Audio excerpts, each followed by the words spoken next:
Very good morning, everyone. Welcome to CIN 535 Lab and Consultation class. I hope all of you are doing well, and I hope all of you are safe at your homes. And also, I hope that you are having a good internet connection at the moment. Now, in today's class, we will be, first of all, we'll look at some basic housekeeping things. I'm guessing we have some new students who are joining us in the class since this week, yesterday and today. So those of you who are new, welcome once again. So our timetable still remains the same. So the classes for our lecture will be on Thursday to 4 p.m. And our classes for the lab discussion and consultation will still remain the same from 9 to 11 a.m. Especially those of you who are facing issues in terms of having clashes with other courses, please do not feel that you are being left out, because we are recording all our classes and all the recordings will be at the bottom of the weekly sections of the Moodle shell. So if you look at week one section of the Moodle shell, you have your lecture and web recording. Likewise, our lecture for yesterday has been recorded and placed under week 2 section of the Moodle shell. So the very much same will be happening for our lab class this week. Now, just going back very quickly, your assessments. Now, your project 1, it's due in week 6, and I will be releasing the project somewhere early next week. So your project 1 will be based on Photoshop. Okay, now some of the features that would be asked in the project, the questions would be asking, you have not yet covered. So I would advise you is go and start doing some additional research work, or what you can do is you can cover up the things which we have covered in the class so far. And once we come to those particular features, you can get back to those questions attempted.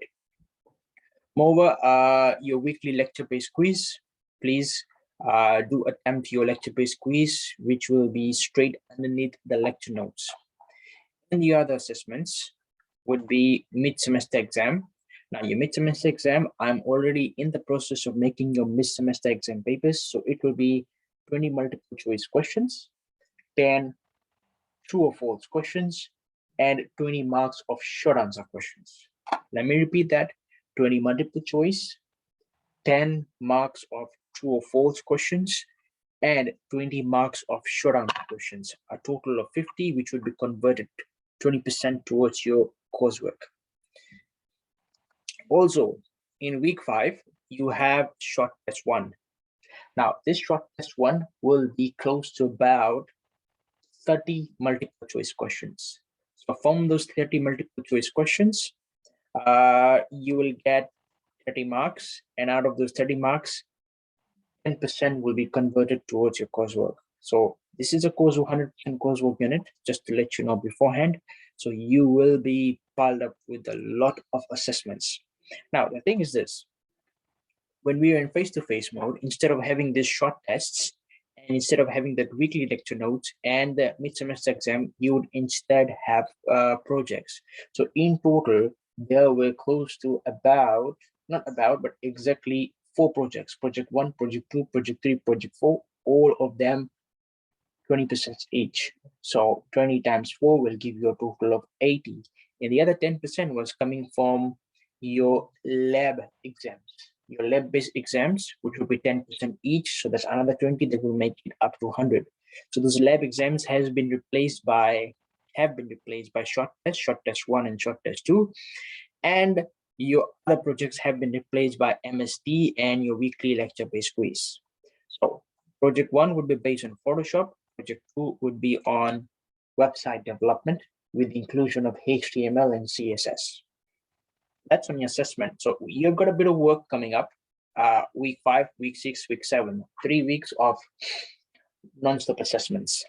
Okay, so start preparing yourself well. Now, what I would suggest is, if you really want to do well in your mid-semester exams and your short test 1, whatever things I'm asking you to note down, the important things in the lecture notes or in the lecture classes, please do so, because those are some of the places where I will be actually testing you out. All right, moving on. So before we begin, last week we had gone over a few things. So let's go and just do a quick recap. We still left to do exercise 2, which is this one. Okay, we're still left to do exercise 2, which we will attempt first in the class today, and then we'll move on to the week 2 lab.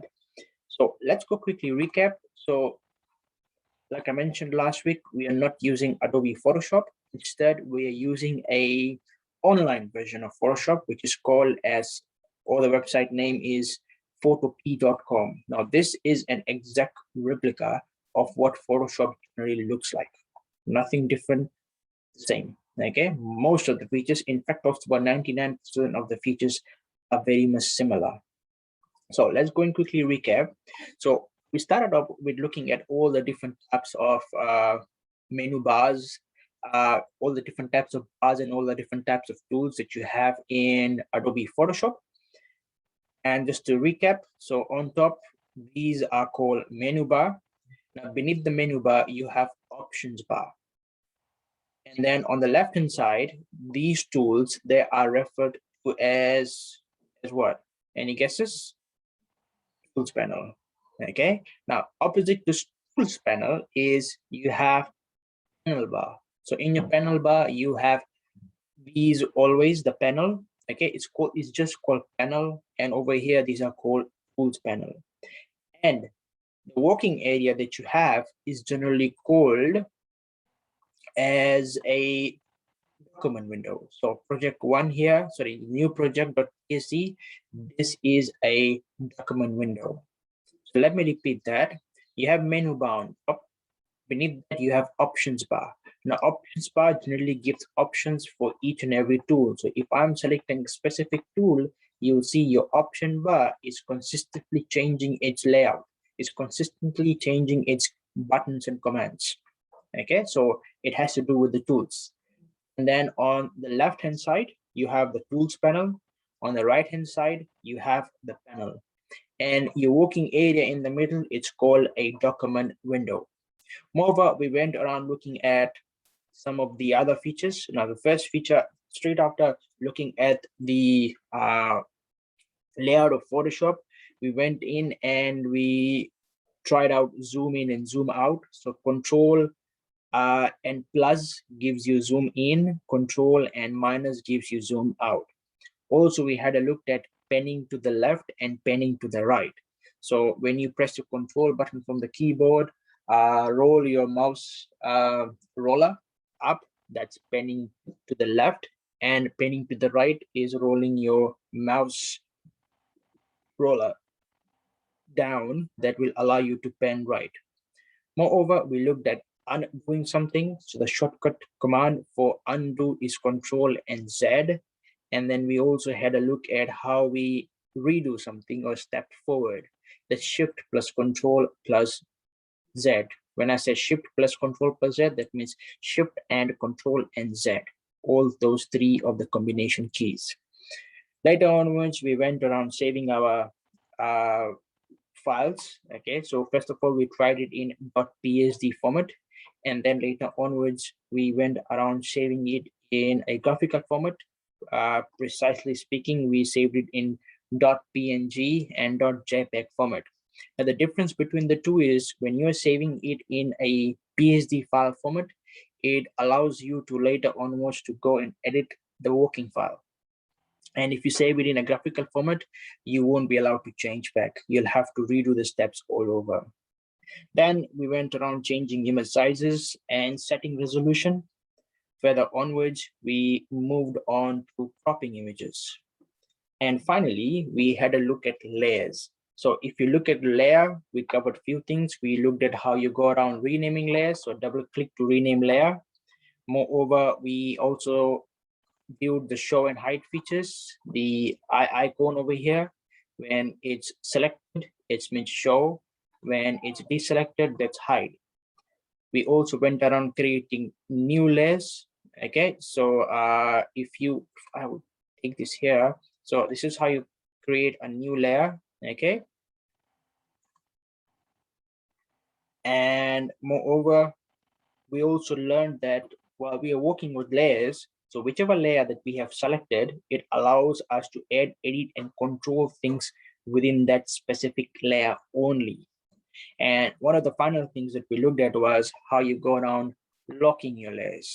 Okay, so you have this padlock sign. So using the padlock sign, you are able to lock your layers. And then the final thing we did was we created a simple banner. Now, why I call it simple? Because even though it wasn't legible at some places, but we still went around giving you a show of how we can go around doing things. Now, what I'll do is I will create that banner right now. I do not expect you to do it. It's just for me to recap on what we did. Okay. And the following banner, straight after when I'm done with this, the next one we'll do it together. So I'll just quickly go and open up my files. Okay, so we were on week 1 and exercise 1. So I will go and open these two files, banner underscore image and FNU logo. So we have those two, and I will close off this document window because it's empty. So this is the file where we wanted to work on. Now, what we did, we inserted a logo somewhere at the top left of the image, and then we had the Department of CSIS written at the bottom of the image. So first of all, what I am going to do is this. I'll go into FNU logo. I'll grab hold of this image and try to drag it around. So when I drag it around, you'll see that it basically moves. So I'll try to take it over to the next image and I'll place it somewhere on top. Let me do that once again. So this is FNU logo. I'll grab hold of it and then I'll move it around, go to my document window tab. Okay, you'll see it swaps over and then I'll place it on that image. Now it's no magic, it's pretty simple. Okay, so what I'm doing is I'm simply clicking and dragging it. You'll notice that at the moment this is not too legible, it's not too readable. Don't worry about it. What we're doing is we are just trying to add in features. Now you'll notice that this is the layer which has the logo, so I'll go and label this as logo. I have another background. I think this is just an extra layer that I inserted earlier, so I'll remove that. So I have these two layers. Now, next up, what I want to do is I want to create a text and write down Department of Computer Science and Information Systems. So generally, when you try to insert in a text, it creates a layer itself. So I'll click onto this type tool and I try to click somewhere here. So you'll notice is that you have a new layer. Okay. So over here, I will type down Department of Computer Science and Information Systems. Now, it has gone way far towards right. We can work on that. So what the problem is at the moment is I have inserted in the text, okay, but the size is too big. Let's reduce it to 60 and see where it ends up. Okay, even 60 is too big. Let's put it to 50. Okay, 50 seems adequate. All right. Now, before we actually go around changing colors or changing the font type, there's a quick and simple way in which you can edit your texts. For example, you'll notice that Department of Computer Science and Information Systems. So the word information, I would like to have it in uppercase I. So I'll double click within the text. So that gives me a, let me do this again. So I'll double click, it selects the text and I'll place a click right behind the letter I and I can edit that, Information Systems. Now, once again, selection, double click. Now, if I would like to go and change the font type, so this is how I can go and change the font type. So you have the name of the fonts, and on the right hand side, it generally gives you the preview. Preview, what preview means basically what your text would be looking like. So let's say I choose a very simple one. Most of it wouldn't look so good. So I'll choose a simple one. Let's say this. It's still loading. Once it's loaded, then you'll be able to see it. Okay, so it looks something like this. So now the text is too small in size. So I can go and edit this, make this 70. So what I'm doing is to the size, text box, I'm typing in 70 and I'll press enter. Still too big. Now, this is a common issue. When you are trying to insert in a text, sometimes the values that you type in for the sizes, it doesn't seem to match in your size of the image or the size of the working area. What you can do is this. Okay, so you will select your layer. From there, you will go to edit and select free transform. So when you select free transform, what happens is you will see placeholders all around your text. Let me do that once more. So free transform. And what I will do is I will press and hold my shift button and drag it. So once I drag it, you'll see the size becomes smaller. And I will click on my move tool, which is here on the top, and then I'll drag it somewhere at the bottom. Looks better now. If you feel your size is still small, okay, let's go right back and do a free transform. So I will select the text, ensure that the text layer is selected. Moreover, go to the edit command in the menu bar, click on it, and you're looking for the command free transform. So you have those placeholders. So once you have those placeholders, press and hold the shift button. Now you can do it without pressing and holding the shift button. The reason why I would insist on you to press and hold the shift button is that when you are doing it, generally you're controlling all the four corners. So if you would not press shift, what will happen is most likely your text will get very distorted. So one side would be stressed out, the other side would look normal. So you wouldn't want that. So press and hold shift button and try to drag. If you want to make it bigger in size, okay, try to drag it up. I'm still holding to my shift button, okay, and there I go. Again, if you want to look a bit more bigger in terms of the height, you can always do that. And click on the move tool to deselect. So this is what we did last week. Now, at the moment, it looks very amateur. When I say amateur, it looks like probably a beginner has done it.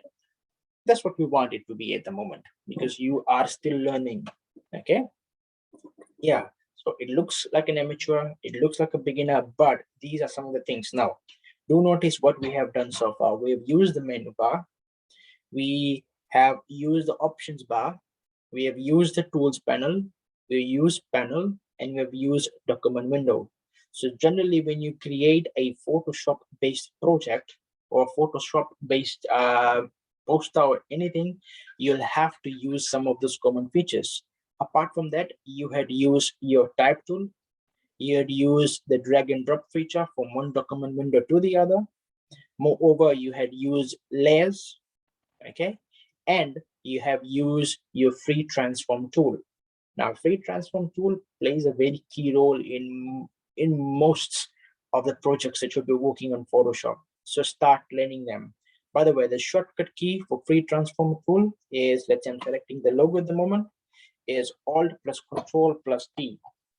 You press and hold Alt and then Control and that T, it gives you a free transform tool feature. Any questions so far? So this is what we had done last week. It was close to about 1 hour 55 minutes to get the entire thing done. Okay.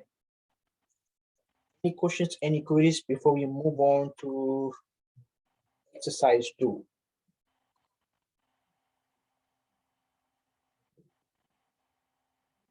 No, no questions. Okay, if not questions, yes, somebody was speaking. Anyone? No.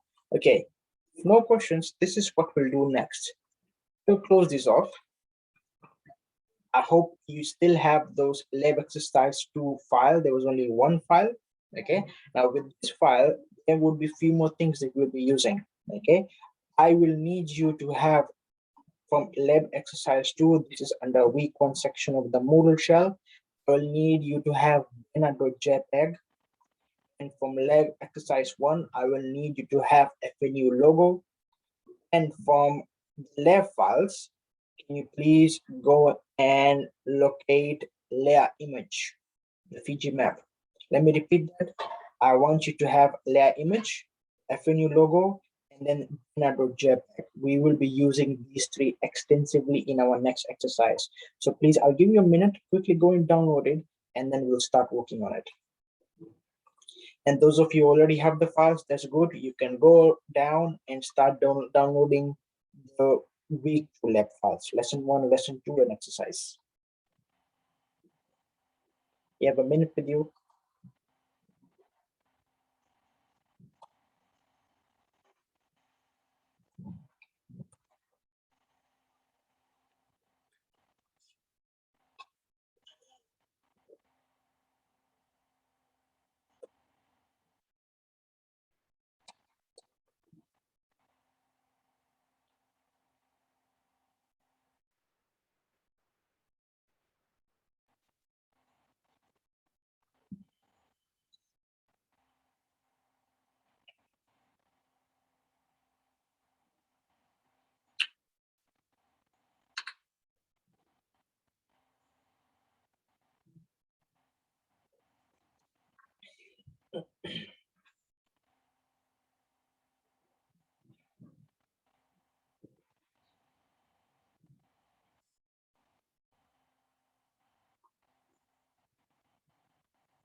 Once you have downloaded the images, please open up www.photop.com.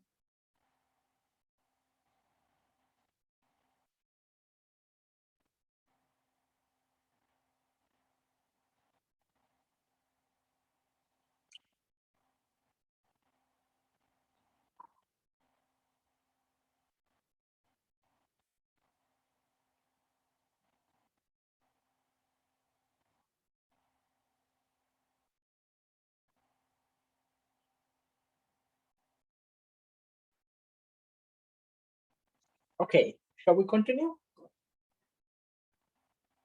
Yep. Anyone need some more time? If you need some more time, please let me know. You can drop me a chat message or you can unmute your mics and speak. Anyone needing more time to download?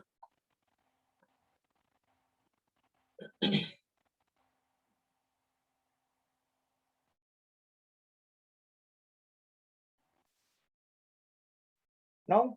If not, let's continue. Okay, so what I want you to do is I want you to go and open up banner.jpg from the exercise 2 folder. So either you can go to file and open, or you can press Control and O to open it. File open or Control and O, and please go and locate your files. So this is the image that I am after.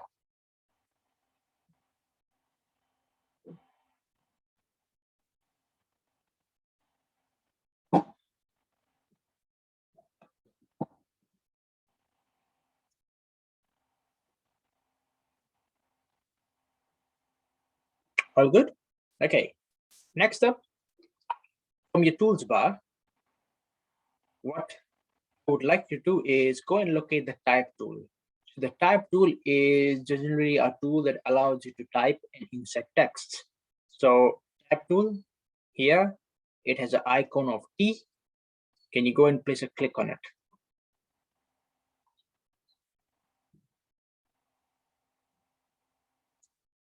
Once you've done that, place a click somewhere on the very top left of your image. And what you'll notice is on your panels section and in your layer, you have a text layer 1. Now that indicates that you're inserting a layer which contains text. And I would like to type in uppercase, surviving, and please use a ampersand sign for and. Your ampersand sign would look something like this. Okay, and striving. Now my font type would look different from yours. Don't worry about it at the moment. Okay, we'll go and fix it. So what I want you to do is insert in your type tool and type down surviving and striving. So for and, use an ampersand sign. Ampersand sign is Shift and 7 from your keyboard.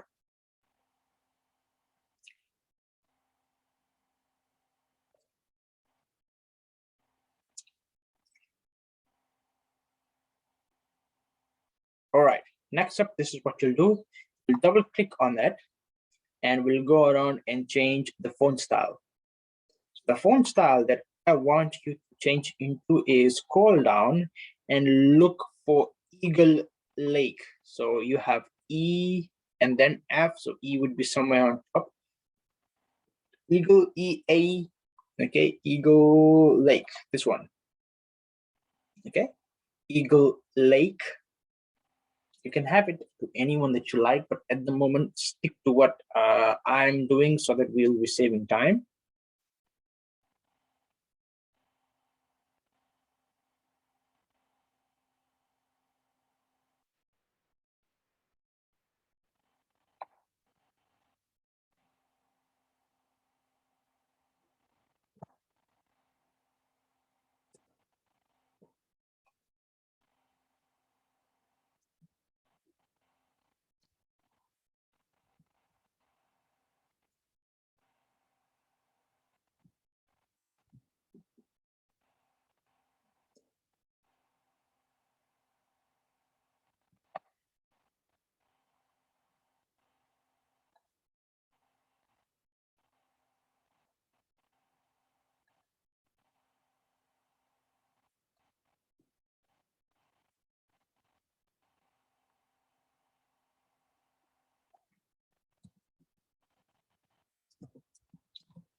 With me, everyone? Okay. Now, please do go and have a look at the spelling surviving. What I entered previously was incorrect. Okay, surviving is S-U-R-V-I-V-I-N-G.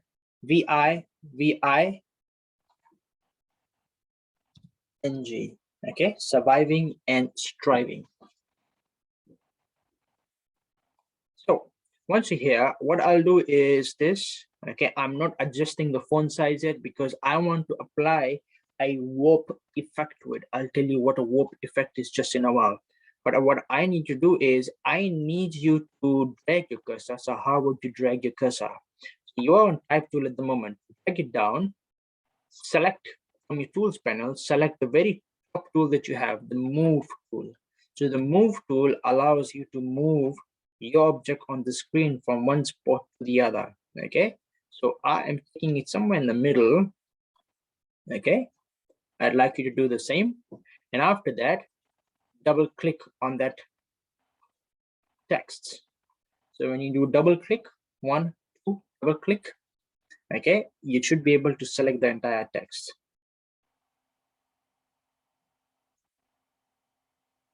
Okay, from here onwards, on your options bar, go towards, now this is my options bar, go towards the right, and you have something called as warp, W-A-R-P. Click on warp.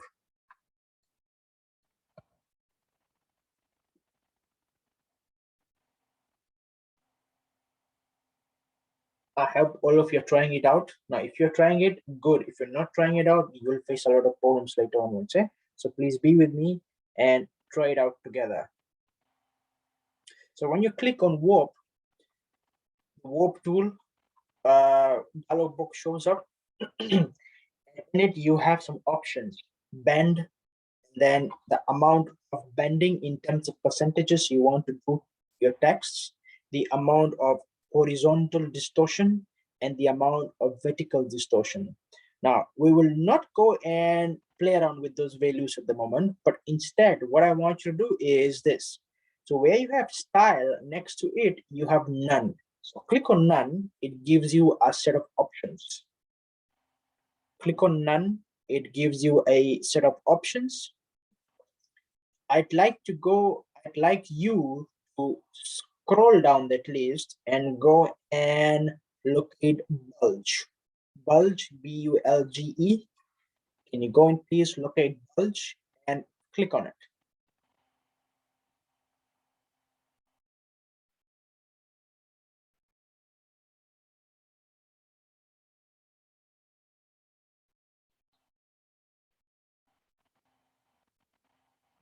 Done? Once you've done that, click on OK.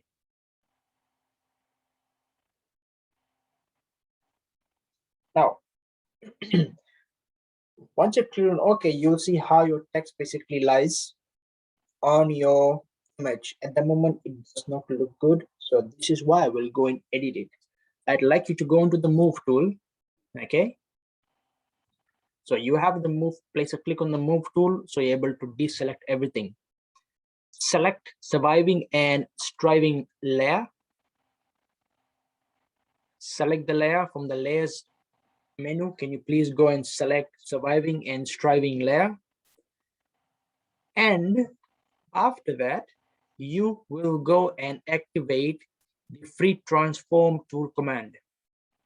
Free transform tool command. Can you go and activate it?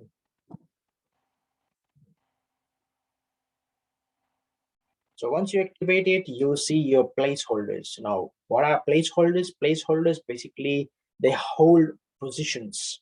Okay, so when you move your placeholder, these are the placeholders, the tiny squares.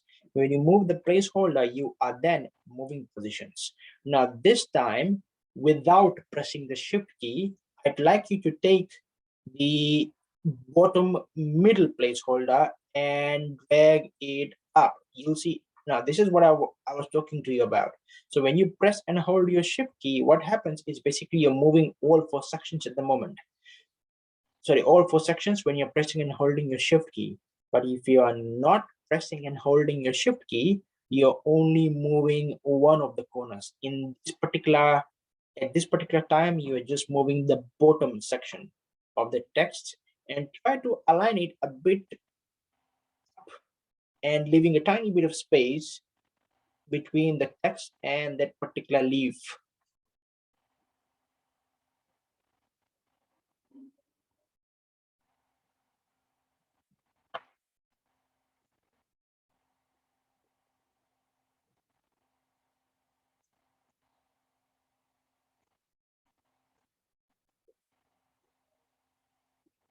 All good, everyone? Now, from here after, this is what you'll do next. Okay, thank you, Ashnu. Now from here, this is what you'll do next, okay? Your left image placeholder, you'll try to drag it further towards the left. And with the right placeholder, you'll try to drag it further towards the right.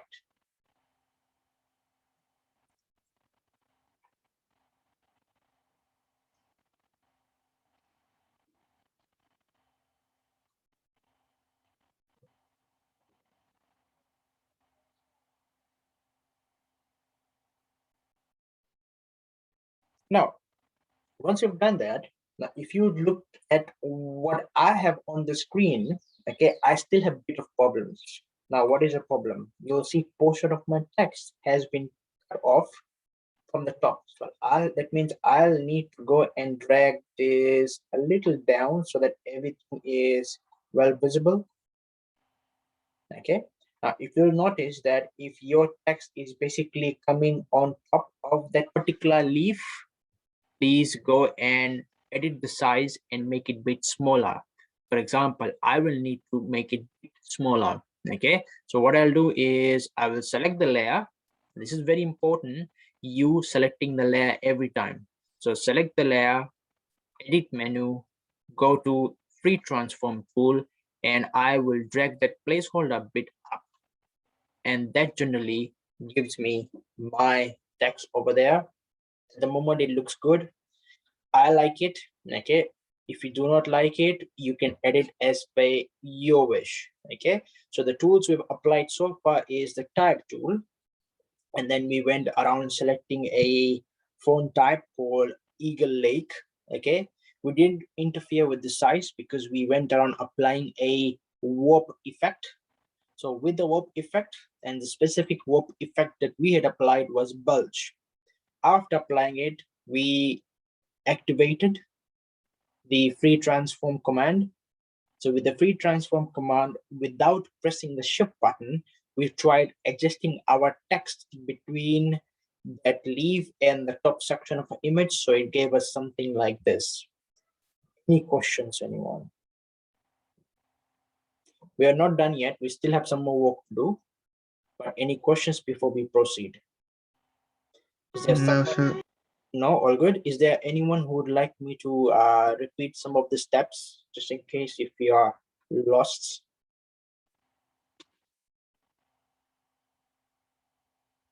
Okay, no one. Then good. Now next up, this is what I want you to do, is we'll again go into our type tool. Please click and activate your type tool. And at the bottom left side of the image, we'll place a click. So you'll see that you have a text layer 2 popping up. Now at the very bottom, we'll put down hashtag F and the rest to be in lowercase Fiji. And then capital N for national, then capital U for university.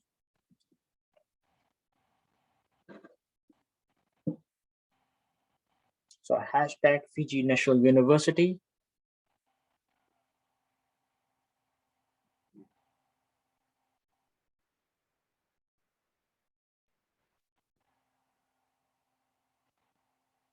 And then once it's still editable, I like to select the entire text. The easy way to select is if it's still editable. When I say editable, you still have a cursor here. You can press Ctrl A, select the entire set of text. And after that, choose a font size of 30. Okay, let me see, 30 or 40. Make it 40. Use a font size of 40 pixels.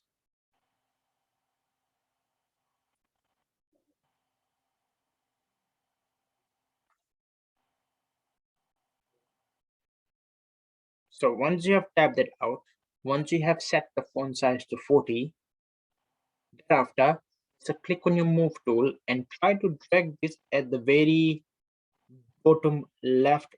You'll notice this, when you drag it to the very bottom left, if you take it and hit the left side of the wall, okay, that's this, and you'll get a red snap bar. This is the snap bar, which indicates, okay, that's the end of the image. The very bottom, you'll get a gray snap bar. So red snap and gray snap bar, that tells you you're at the very left and at the very bottom.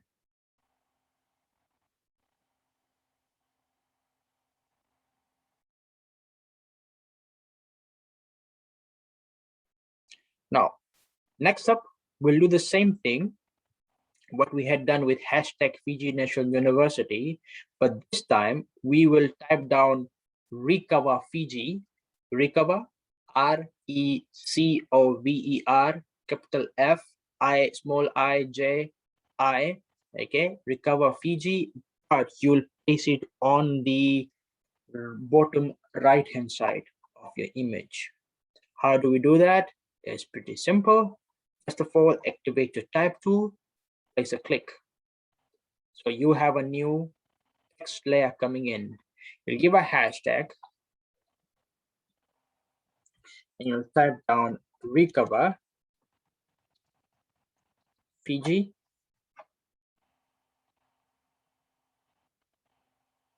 The font size and the font type, it will automatically pick up from the previous configuration.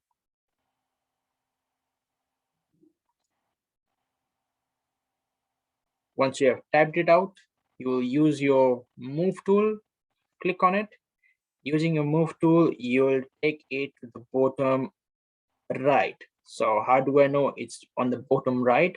So when I take it and hit the right wall of that particular image, you'll get a red snap bar and the bottom will give you a gray snap bar. So this is what you have.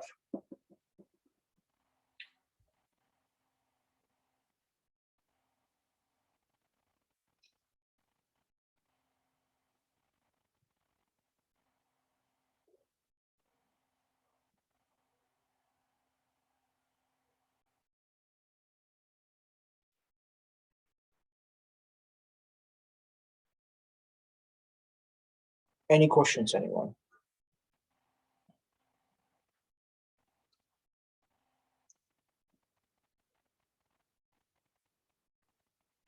No questions? Let's move on. Now, remember that logo that we were talking about, FE News logo. I'd like you to go and insert that image. So how would you do it? File or open? Let's not use the manual methods now. Let's use the shortcut method. So Control and O. With Control and O, you should be able to open and locate your file. So that was in exercise 1, you had FNU logo. Just in case when you Control O, you're not getting anything, you're not opening up any files, try to place a click once outside the image and then press Control O, it should open.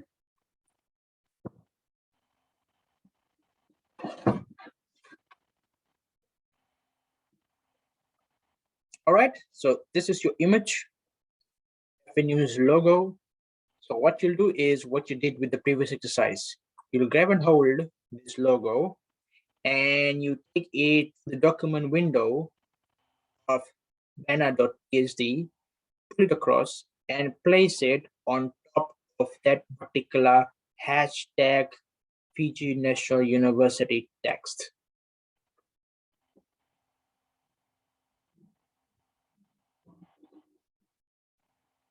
Size, do we need to edit it? I think not.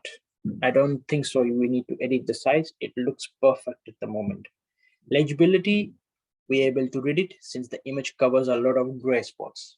Okay, it is mostly in gray and black color, so we are able to see and read it. It's legible.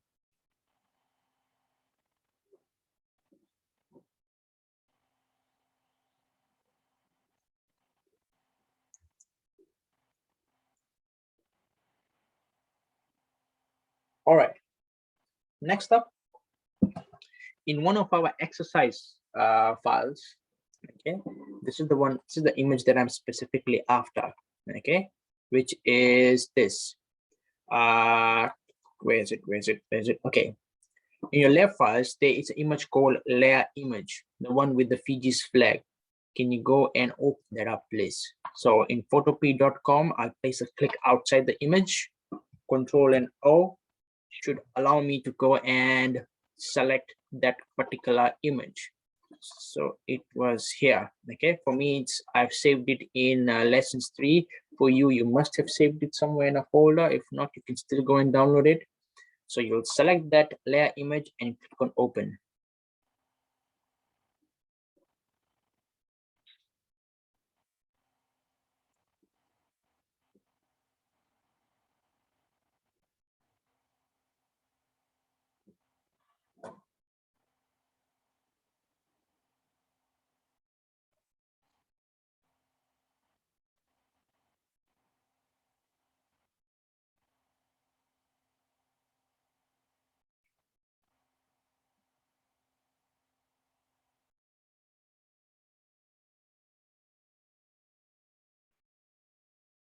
All right, so once you have opened this up, very similar to what we had done with FNU's logo, we will go and do the same with this particular image. I'd like you to click and drag and move it to banner.psd tab, and you have that particular image coming in. Now it's too big in size, don't worry, leave it somewhere in the middle. I'll tell you what to do.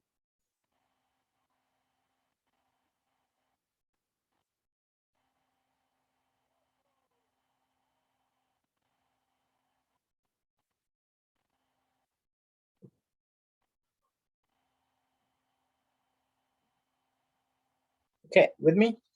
Now, if you look at your layer, so you have background, you have surviving and striving, you have hashtag Fiji National University.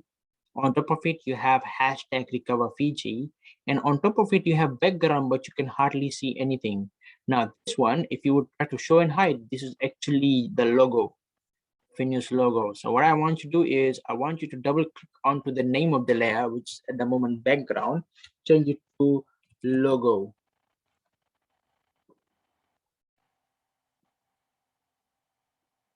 Now, the order of those layers also play a very important role. We'll probably cover it in the next few lab classes. At the moment, just stick to what we're doing. Eventually, when we go on to some big projects or big tasks in Adobe Photoshop, then then I'll let you know how or what the what role the orders actually play in layers. Now going back to our flag, okay, the name is also background. Let's go and double click and change that as well. Give it to Fiji flag. Can you give the name as Fiji flag?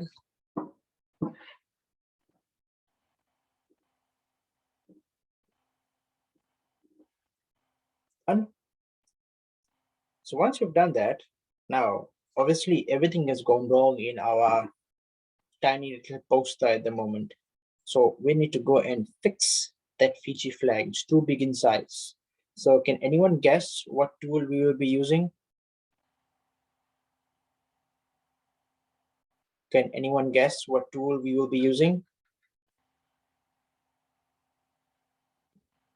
Okay, so this is what we'll do.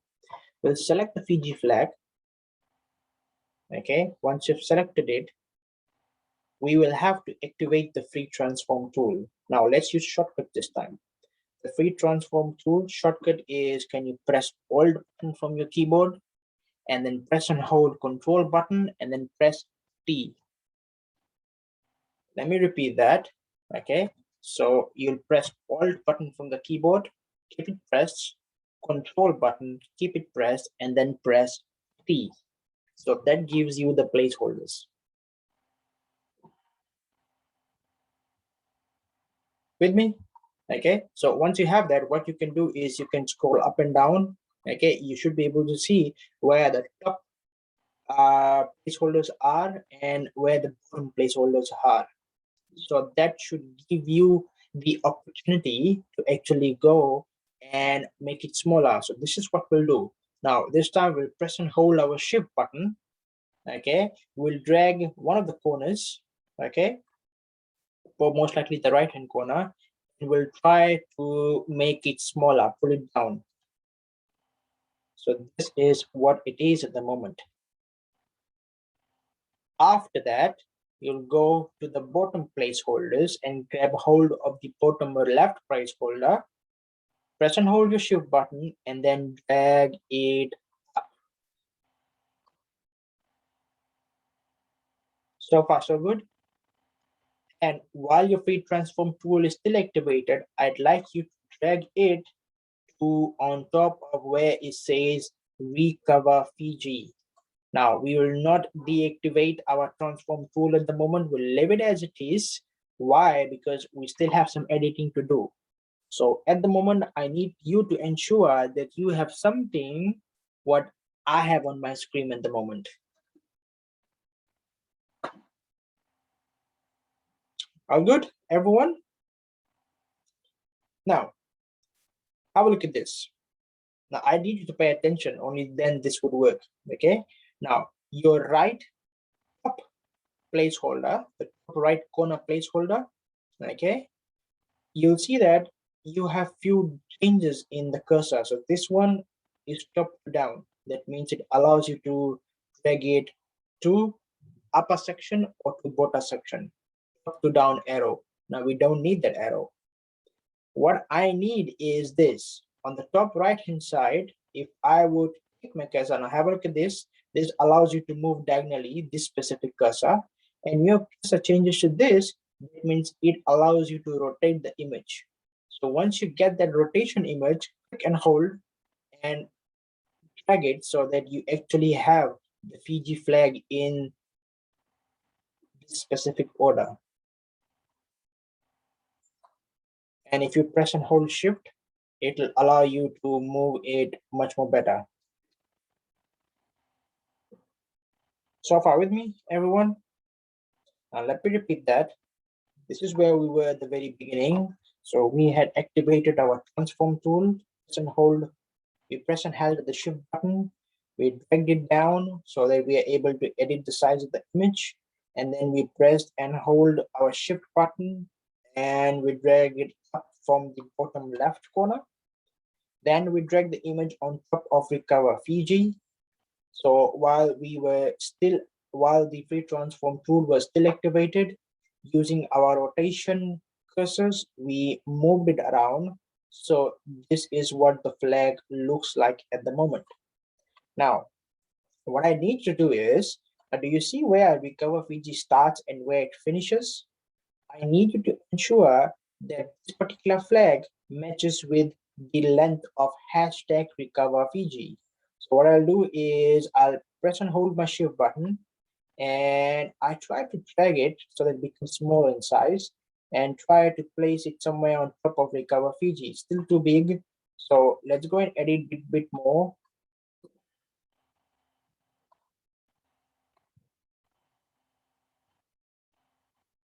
Now this looks a bit better compared to what we had previously.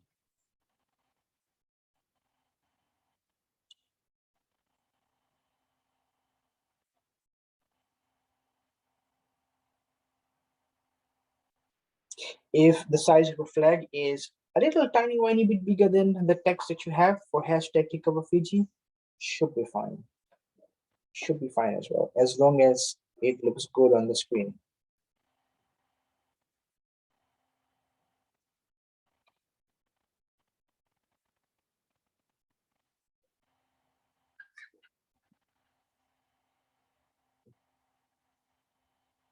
All good, everyone? Okay, so this finishes up our exercise 2. Now, at the moment, if you compare it with the exercise 1, this looks a bit better. It's legible, you're able to read things. Moreover, you have combined all the features that we had learned in last week's lesson 1, lesson 2, and lesson 3. And we went around learning few things extra, for example, the warp tool. Moreover, the free transform tool, okay? Also pressing of shift button and when not to press the shift button, and also the text tool as well, okay? Now, what I need to do is I will need you to save this and keep it somewhere for future reference. Or this is a good, I think this is actually acts like a good motivation if you'd like to share in your Facebook pages or your Instagram pages if you have access to social media. Who doesn't? Okay, do so. Okay, just to give people a motivation that we can still survive and strive through in these difficult times, and we are recovering. Okay, so please, I want you to save this now. Remember last week I told you when you are saving these images or your Photoshop projects, you'll be saving it in two different types. The first one, you'll be saving it in a PSD format. PSD is Photoshop document. And the other one is you'll be saving it in a image format. Most probably, if you're trying to use these files on the web, let's say on social media, try to always save it in a PNG format, portable network graphic. Okay, so what happens is generally the file size is smaller and it's better and easier to display on the web files. So I'll go and save it and show it to you, and probably then I'll give you a minute or two for you to save it. So file, okay, so first one is we'll save it in a PSD format. So save as PSD, click on it. I have specific folders. Okay, so very quickly I'll open this up. This is week 1 exercise 2. So I will actually go and call it as recover Fiji.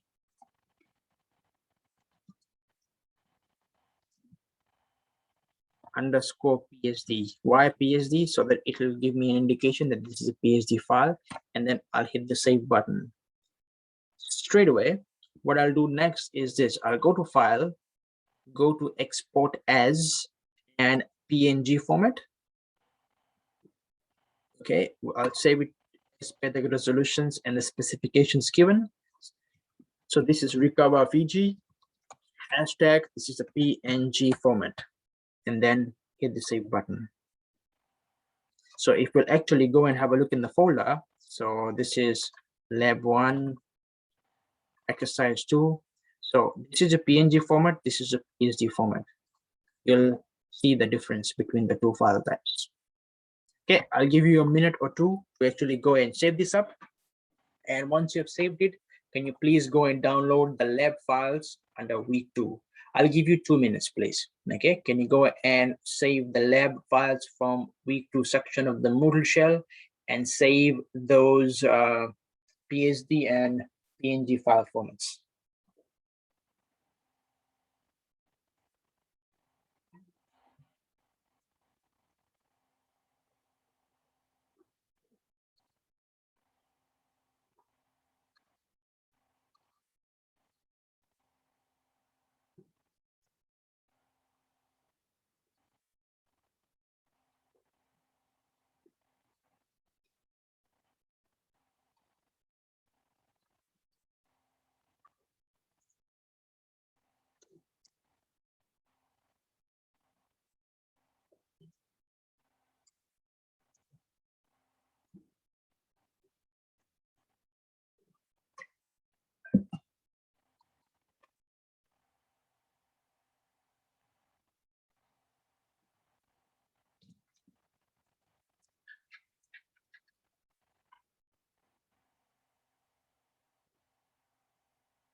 Also, while you are downloading the files, if you have any questions or queries, please feel free to ask without hesitation.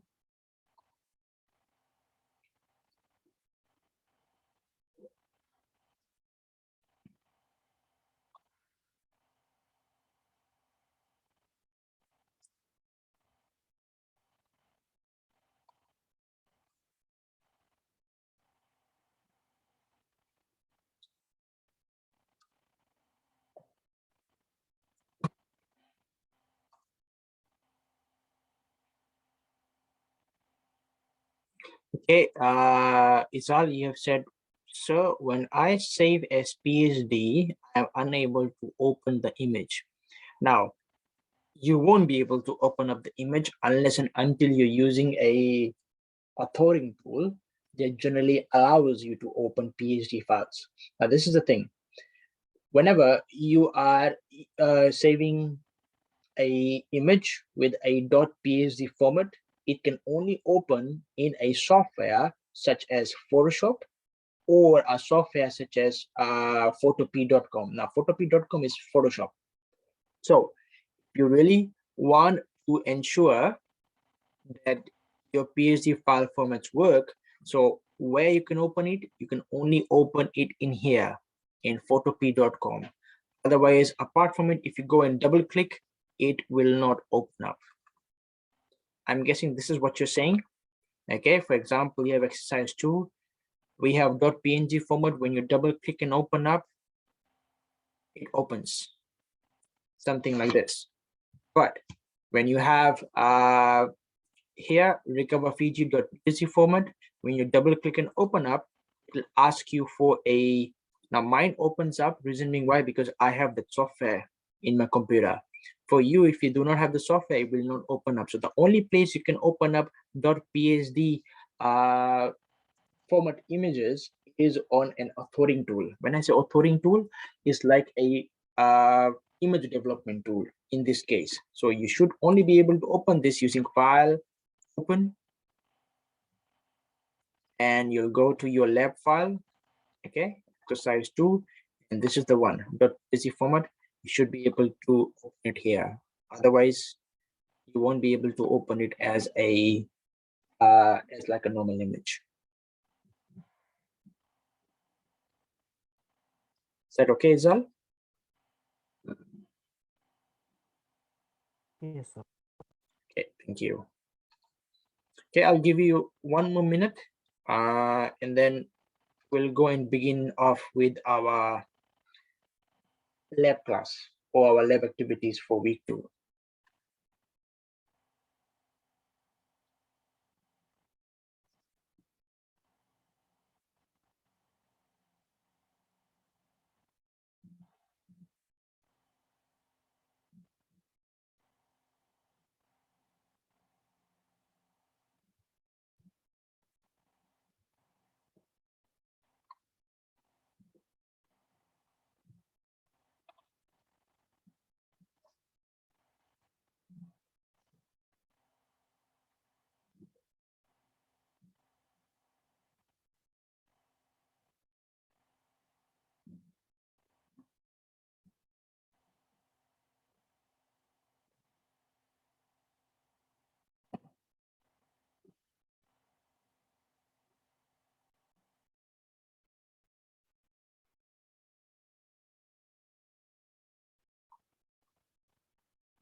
Okay, let's continue, everyone. Next up is what I would like you to do is, can you go and open up the image? And the name of the image is just brightness and contrast, or brightness and contrast, something like that. Let me see what the name of the image is. Yeah, adjust brightness and contrast. Can you go and open up that image, please? So file open or control and O and open up brightness and contrast.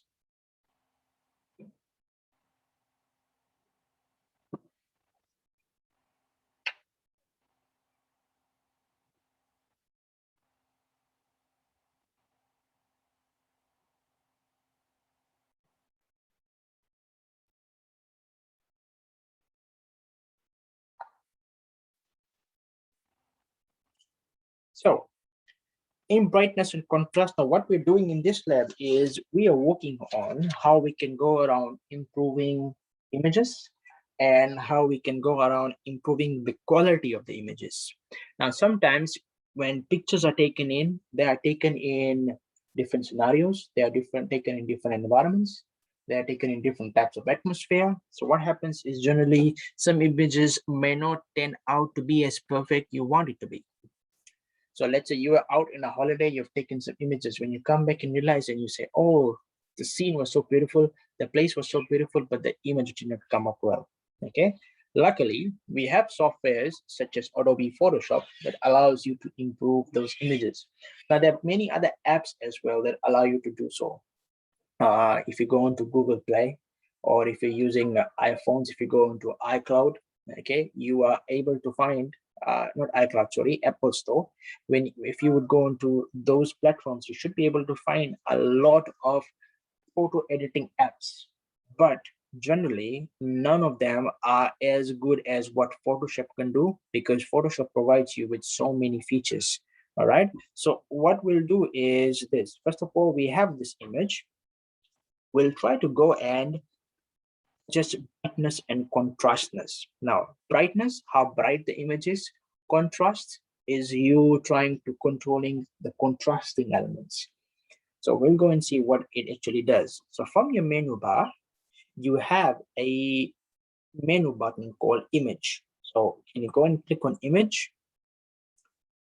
Within the images drop-down menu, you have a command called adjustments.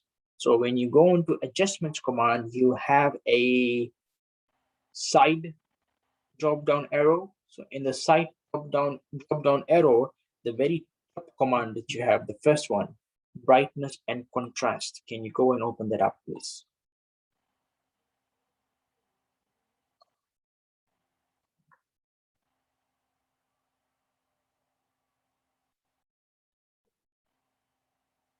All right, so once you've done that, now from here onwards, there's no hard and fast rule, or there's no hard and fast method or framework or structure as to how you control the brightness of an image, or how can you go and control the contrastness of an image.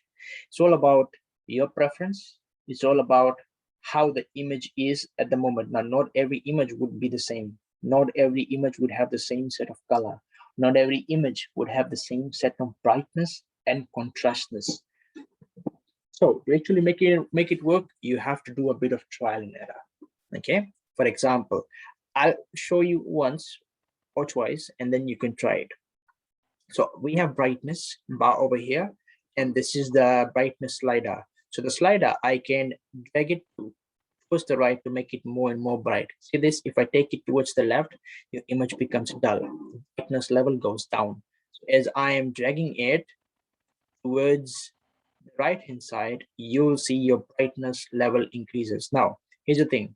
When your brightness is at 0, that means this is what the image actually was. So if I click on reset, you won't see any changes. Whereas if I would take it below that, at the moment it's -96. When I click on reset, it takes you to 0. So the 0 points are generally what your images were at the initial point in time. So if I would take it towards the right hand side, you'll see it becomes more and more brighter. Okay, and you'll agree with me, it becomes more and more beautiful. Contrast section is this. So if I take the contrast towards the right, you'll see my image actually throws up. Okay, and if I take it to 100, it doesn't look so good. So what you can do is you can do a bit of trial and error and see which one looks best. Not only towards the right, you can take it to the complete left hand side as well, and you can see, okay, so this is what it was. So the 0 point is what initially that was the contrast level. So if I would take it down, it looks something like this, and if I would take it the right hand side, it looks something like this. Now for the right hand side, you'll see it throws out way too much. It's supposed to. Okay, so you'll try to keep it somewhere. Okay, so it goes to the negative side as well, probably -10, and see how it looks. It looks way more better now. Let me try this once again. So I'll reset the entire thing. So this is what the image is at the moment. So I'm taking and improving the brightness. Let's keep it to 42, for instance. And then I try to drag it towards the left-hand side for contrast. Doesn't look so good. So if I would take it towards the right-hand side, looks a bit better. Let's go and increase the brightness a bit more. There you go. Okay. So your image looks better. Now, also you notice this, when you adjust the contrast, you'll see your image is fading away. So these basically go and attract the lighter colors of the image. So somewhere here, it looks better. Now, give it a try. I'll give you about, let's say, 2 to 5 minutes. Give it a try. Try out different brightness and contrast levels and see which one looks best for you. You have close to about 5 minutes with you. Try it out. And if you have questions in the middle, feel free to let me know.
All of you doing well? Any questions, any queries, please feel free to ask.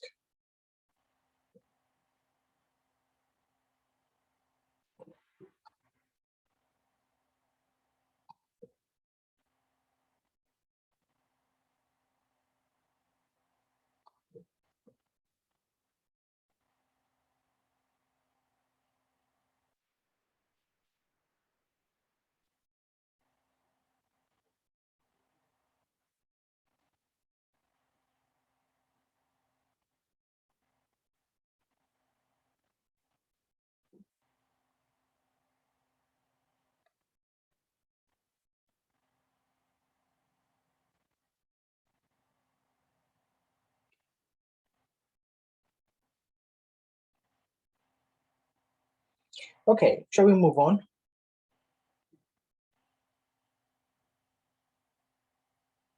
Anyone has questions? You have any queries in regards to this activity? This is pretty simple. Okay, all you have to do is menu bar, images, adjustments, brightness, and contrasts, and then you can use the brightness slider and contrast slider to meet your needs. This is pretty simple. There's no hard and fast rule like I mentioned earlier. Okay, so it's more about you giving a trial and error and see where it looks. Also, please ensure when you are working on such things, your laptop or your device screens are at its medium brightness. If it's too bright or if it's too low in terms of brightness, what happens is that it doesn't look as it would be looking in other devices. So have it somewhere between medium to high. Generally, you can expect that it will be same in other devices as well. Now, let's close this off. In fact, do not close this, save this somewhere. Okay, can you go and save this? So file, and then I'd like you to save this as a PNG format.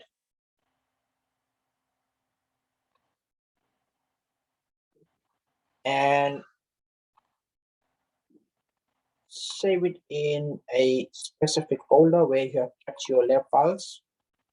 So in lesson 1, so brightness and contrast, and then underscore PNG, hit the save button.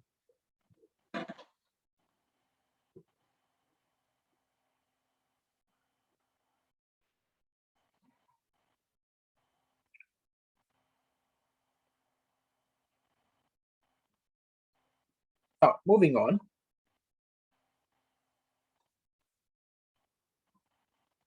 Can you go and open up your image for the next exercise? Can you open up Vibrance, which name is Vibrance? So I close this off. So Control and O, and open up the image which is named as Vibrance and click on Open.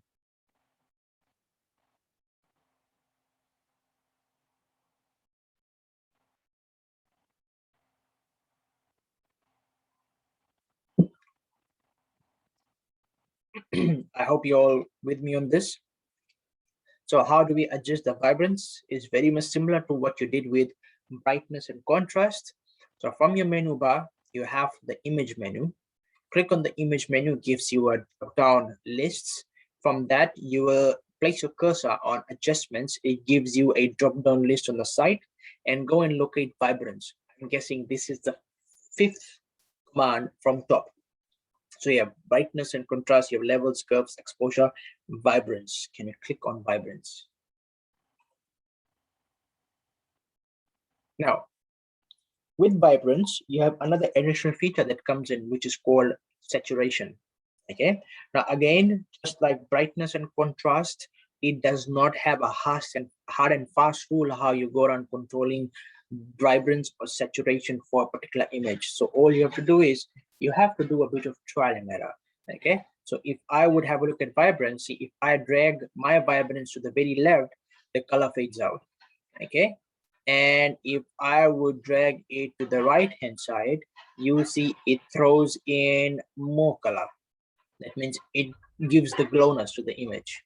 With saturation, okay, saturation also does the very similar work as vibrance. Now look at this.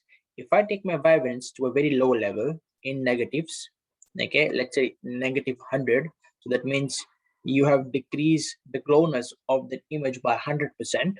If I would take my saturation down, see what happens. All color has been drawn out. So what you're left with is only black and white colors. Okay, so let's go and adjust it. I'll keep this to, let's say, somewhere between 0. So this is what original saturation was. And with the vibrance, I control it here. So if I again take my saturation slider, you'll see it throws out even more. Now here's another thing. The more effects that you add, improve your image, the bigger the file size. Okay, why? Because you're adding more resolution to it. So the file size gradually increases as well. So try this out with the vibrance. So next time, if you are working on a image-based project or a website project, these are some of the tools that you can use to improve your images. By the way, just in case, if you are looking for websites where you can download free images for free, We have to give credits where it is due. Now, these images that I'm using for Cyan 535, they have been taken out from pixabay.com. Pixabay, Pixabay.com. So Pixabay basically allows you to download images for free.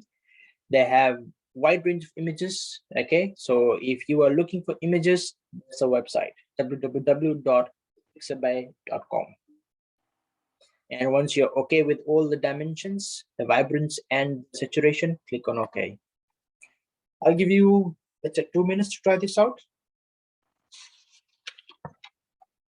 And while you're doing it, if you have questions or queries, feel free to ask.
Okay, moving on.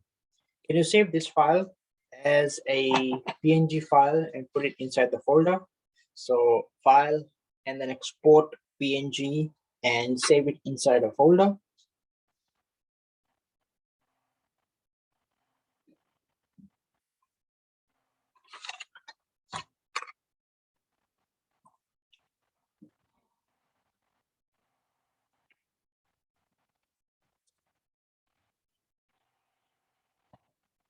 And once you have saved it, can you go and open up the next file that we will be working on? And the name of that file is hue and saturation. Hue and saturation, that's the name of the file. Can you please open it up?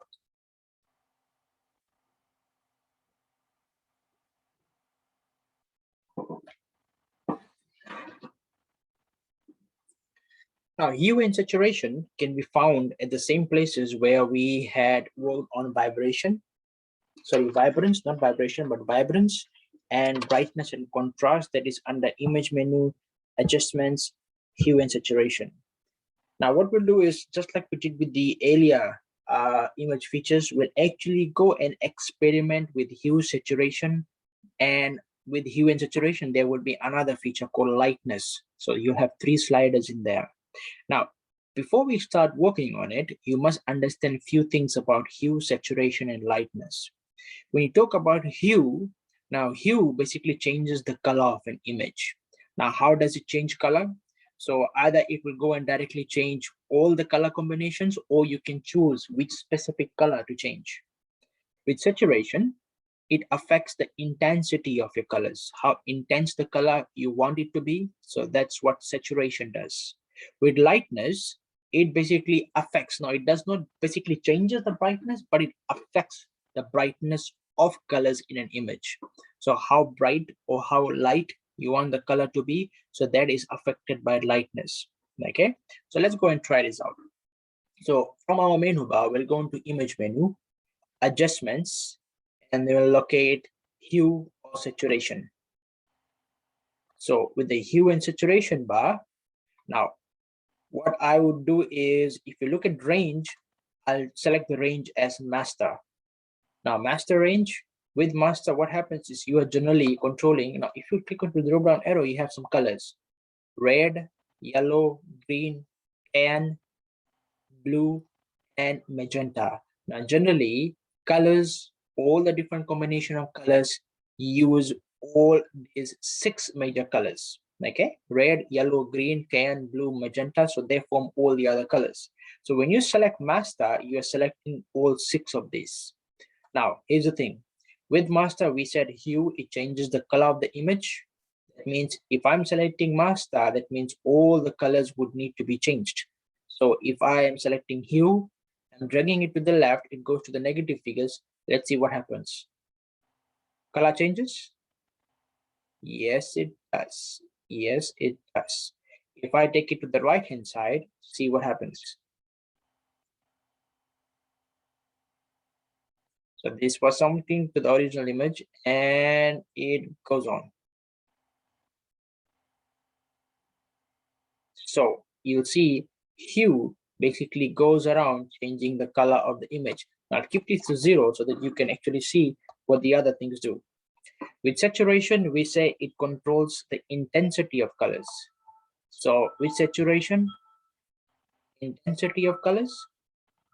So intense, more and more intense, and this is less of intenseness in the colors. So what I'll do is, again, I'll keep this to 0 so that you can see what lightness does. Lightness, we said it affects the brightness of colors in an image. So let's see. There you go. So this is bright to see. Okay. Now, sometimes you'll feel is some of the websites, they use these kind of effects on their banners. Okay. So they'll have 2 images. One will be very light. So as soon as you take the cursor on top of it, all of a sudden it becomes dark. So that's the image being edited to its lightness. Now, why are we learning all these things? Because all these things play an important role when you are designing multimedia project. Even for websites, I just give an example. So probably in future, never know, I might give an example whereby you have to do something like this.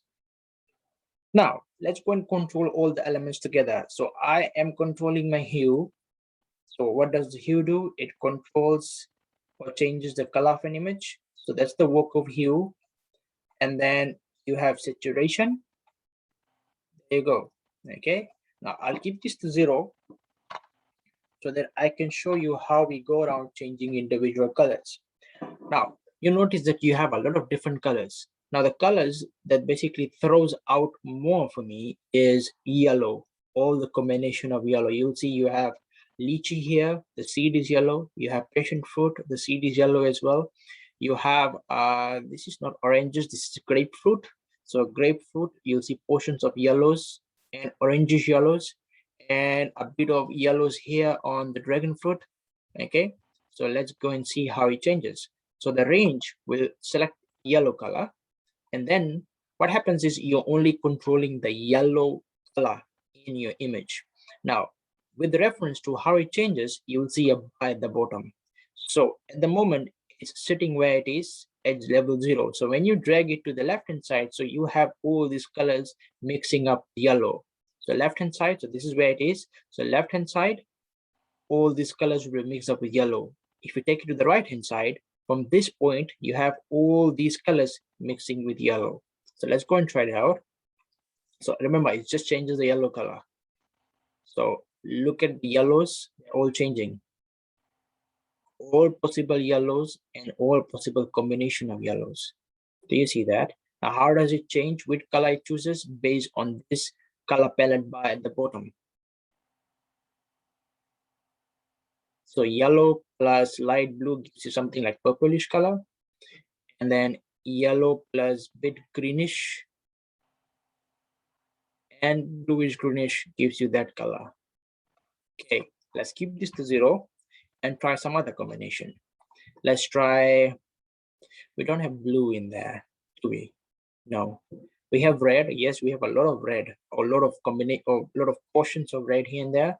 So let's see this. So red combining with bluish color, yeah, gives you purple, dark blue, something like that. And red combining with yellow should give you orangish colors, yeah, and green, something like that. Okay, so that's on controlling hue, saturation, and lightness. I'll give you about 2 to 5 minutes, give it a go, and see if it works for you.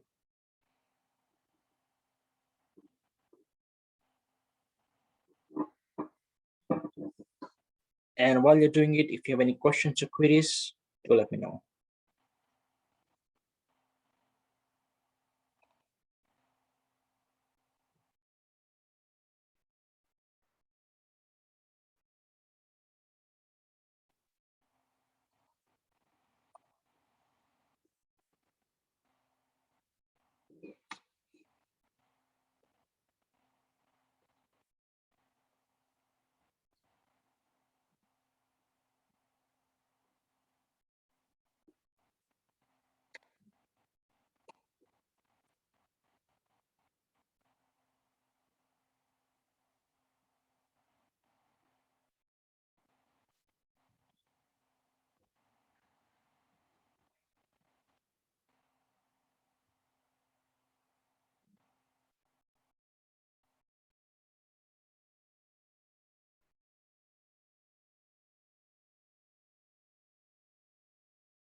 If you have any questions or any queries, please feel free to ask.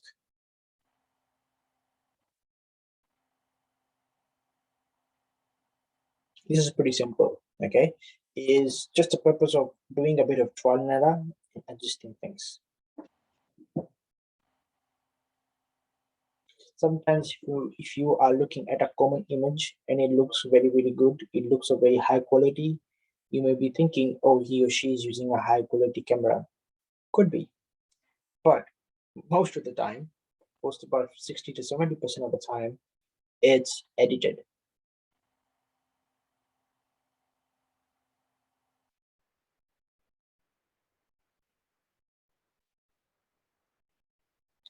And Photoshop is one of those tools that you can use to edit those images. Now, can we continue with the next exercise? If you are still working on it, let me know. If not, then we'll continue. We have two more exercises, two more activities to go over, and then we have two exercises to go on, and we have a little more than half an hour to complete that. Should be able to do so. Okay, let's move on.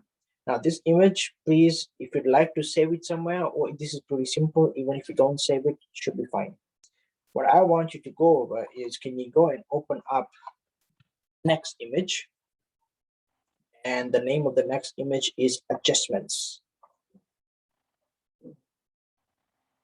Adjustments. And then you have some guava plant leaves.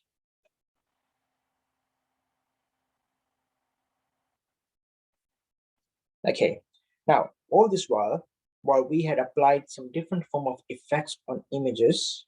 For example, first of all, we tried with brightness and contrast, then we tried vibrance and saturation. After that, we started working on hue, saturation, and lightness. Now we had applied it directly on the image. While you were doing that, and that is one of the ways to do it, but it's not the accurate way of doing it. Why? Because generally, if we tend to change an original image to something else, there's a likely chance you may not get back the original image. Or if you have not saved it somewhere, then that image is gone. So generally, what we do is this. To ensure that we have additional flexibility, we use a feature, something called as adjustments layer. So you have a layer already, with it comes an adjustment layer. Now, what it'll do, it'll allow you to re-edit image adjustments while protecting the original image from changes. To do that, we have an image, so we'll select our layer. Let's do it together. Let's click on the background layer. From there, in your panels tool, okay, or just call it panels, in your panels section, at the very bottom of the layer bar, so this is a layer bar, at the very bottom you have this circle which is half shaded and half not shaded, that is called a adjustments layer. Let's click on it. Okay, now this is very much the same as what you see under image adjustments, but this, in this particular button, it gives you an additional layer. So let's go and select, for instance, let's go and select black and white. Now black and white is also an image editing feature. Let's click on black and white. What happens is that it gives you the property. Now notice your layer. You have a background layer, with it comes a black and white adjustment layer. So this particular icon in your layer basically tells you that this is an adjustment layer, okay? And the adjustment is black and white. So in the black and white, what you're doing is, while your image shows black and white, you're still able to control the reds, the yellows, the greens, the cayens, the blue, and the magentas of your image. Now our image mostly consisted of green because of the leaf, and you have a bit of red. How come the red? The brightness. See, if I would unhide this, see a bit of red. All these are bit portions of red. Okay, the brightness. So you can even control that while you are in the black and white layer adjustment. So I'm controlling the green. Notice the image, bright, light. Okay, you're able to see it properly. All right, and also look at the reds. You see that? And I think magenta is not controlled. If you look at blue, there's no portion of blue. Cyan, there's no cyan. Yellowish will be there, yeah, so yellowish as well. Now, while you've applied the change, I've closed off the property, which is here, pardon me, okay, so I've closed off that property. What you do notice is that we've applied an effect to the image, but just in case if you want to go back to the original image, you can unhide this, and there you go. You can show this, sorry, hide this, and there you go. And when you show this, you come back to the black and white. Hide this, show, unhide. So in that way, what's happening is you're not actually causing permanent changes to your original image. Your original image stays intact, it stays unchanged, while you still have applied your image editing. All right, now if you want to remove this, it's pretty simple. You can right click this and you can delete the layer, so you're back to your background layer. Let's do this once more. So you have selected your image, go to the new adjustment layer command, and this time let's go and pick hue and saturation. Same features what you had earlier, but over here you have an additional adjustments layer. So I can go and control the overall hue, okay, and saturation. I'm just giving it a trial and error, make it light in color, and I'm closing off the property. So this is my image with the changes.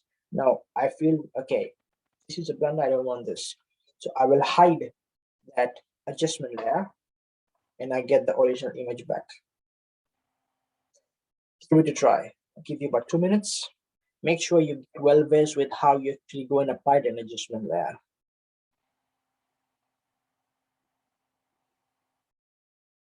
You have 2 minutes on you.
All right, moving on.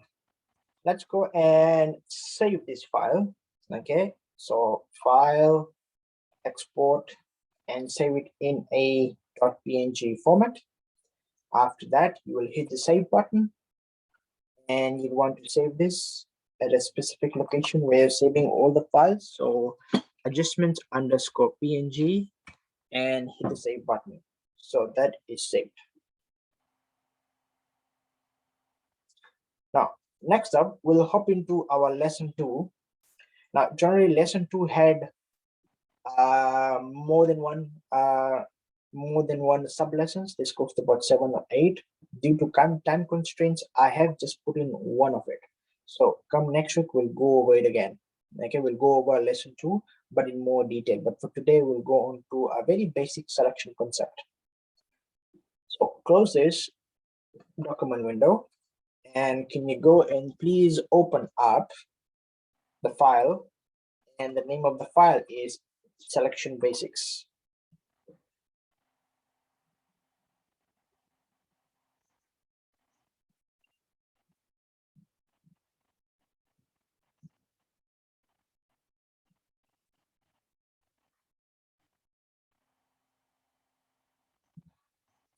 All right, this is what happens when we try to edit an image or edit a document. There are many parts that would like to edit, and sometimes there are specific parts that you like to edit. So while you're editing those specific parts, you do not want your other parts to be affected. So with selection, what happens is that it allows you to isolate the part of an image so you can work on that area without affecting the rest of the image. Now, the very basics of the selection is from the tools panel, we use a rectangular marquee tool. So on your tools panel, the second button, you have rectangular select. Yeah, this one. Generally in our Photoshop software, it's labeled as rectangular marquee. Over here in Photopea, it's labeled as rectangular select. Okay. And the shortcut for that particular feature is M. All right. Now, once you've selected it, it wouldn't show anything in your layers. Okay. This is just a selection feature. And what I'll do is I'll go ahead and, pardon me. What I'll do is I'll go ahead and select the seed of that avocado, just a portion of the seed. So I have that. Now, hold on. Let me just show it to you, and then you can try this out. So I have that. Now, once I have added that rectangular marquee tool, which gives me a selection of a feature from the image, what I realized is I have missed on to some portion of that seed, the avocado seed. So now what I want to do is I want to increase this size. Now, there's two ways in which you can do it. You can either add to the selection, or you can deselect and go and add the entire thing. But not to waste time, what we can do is we can always go and use our options bar. This is the options bar, and it gives you an option. So this is your rectangular selection marquee tool option, and your option is replace. You have unite, you have subtract, and then you have intersect. Now let's work on unite and subtract. For unite, it's just like you're adding on to your selection. I'm selecting unite, so I want this seed to be selected as well. So this portion I will select, and I'm uniting my selection or adding to the selection. If I want to subtract this portion, the bottom portion, so I will click on the subtract command, and I'll select this feature, and it's subtracted. Likewise, I can subtract some more from here, or some more from here, or some more. Let's subtract. Now, if I want to add on to it, so unite, and let's say I'm adding on to it. I'm adding on to it again, and more of adding. Now, once you have done that, let's say you have selected how much you wanted to. Now, let's say you have applied a brush tool. With brush tool, you can paint things. So at the moment, my foreground color is red. Okay, so that means whatever I'm going to paint, it goes in red. So I tried to paint, the color doesn't show. Why? Because I've already selected something. So whatever I've selected, only the selected area I can do changes. So outside, I'm not able to do the color, apply the color. Inside, let's see, there you go. So when I try to step outside that portion, I'm not able to do so. Do you see that?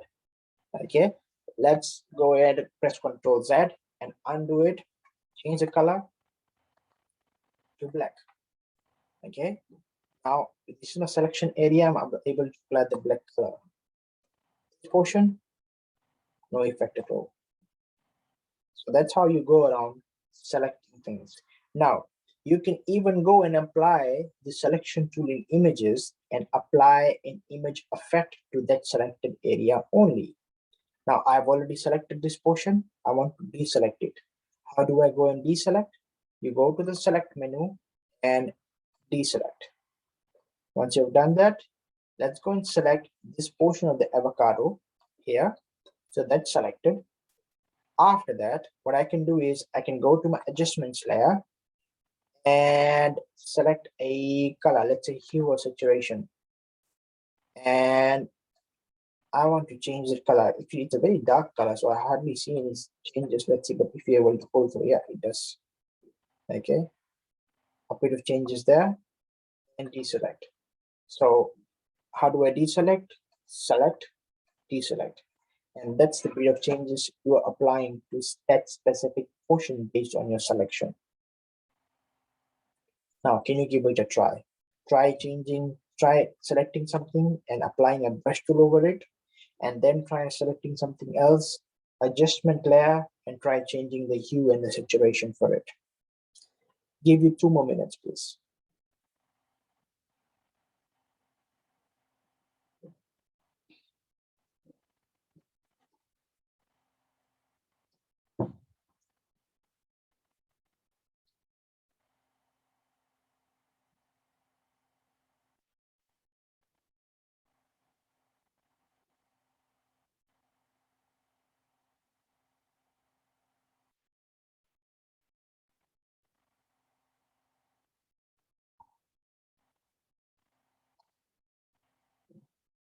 If you have any questions and any queries, feel free to ask.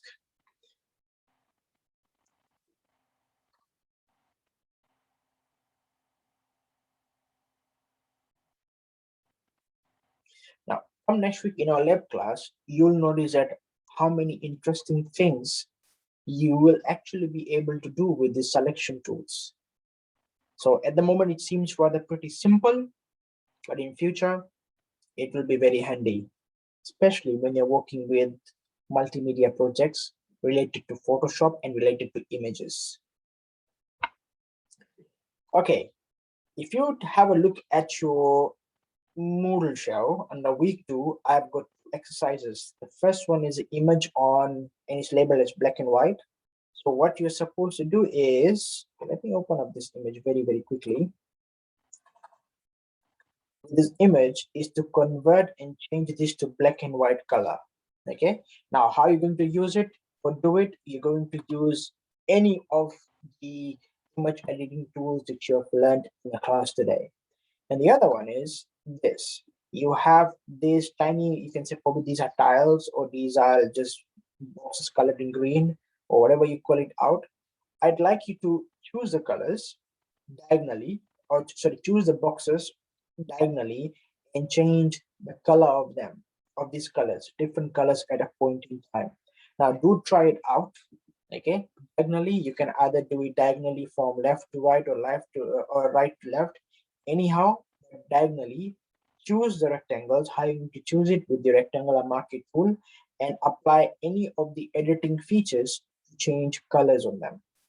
All right, try them and do attempt it out. We will actually mark this off and we will go over it in next week's lab class. All right.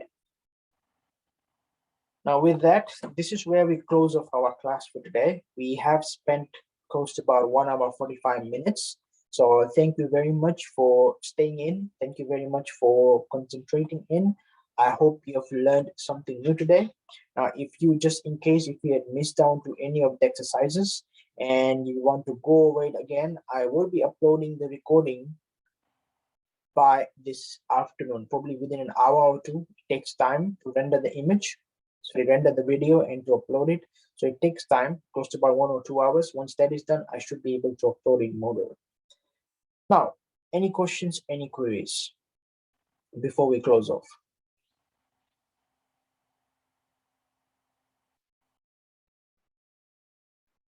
No, all good? Okay, so if all is good, thank you so much for joining in. Thank you so much for your time. I'll see you all next week. Till then, take care, stay safe. Thank you. Thank you, sir. Thank you, sir. Thank you.